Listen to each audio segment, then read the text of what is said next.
আমাদের কোনো রকম সম্ভাবনা রয়েছে আমরা যদি না থাকে। এর মধ্যে ওভারি থেকে শুরু করে সব কিছু বাইরে বের করে দেওয়া আছে। এর মধ্যে ওভারি আছে, এর মধ্যে ওভারি আছে। ওকে, যা দেখছেন সব পুল, সেই জন্যে এত বাজে অবস্থা। হ্যাঁ, পেকেই তো আছে, নাহলে কেন অপারেশন করতে বলছে? হবে না ক্যারি ব্যাগের মধ্যে দিয়ে হ্যালো আমরা একটা ইঞ্জেকশন পেলাম না। টেম্পারেচারটা দেখ, কি হয়ে যাবে? আন্ডার টাকা টেম্পারেচারটা দেখ, এই দরজাটা খুলে রাখিস না। বাইরেটা ভাড়া হয়েছে। আমরা এখানে একটা করে দেওয়ার জন্য সেগুলোটা দিয়ে হয় না।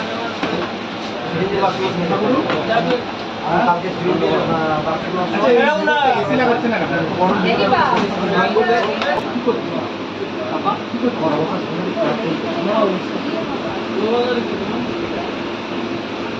কি করতে বাবা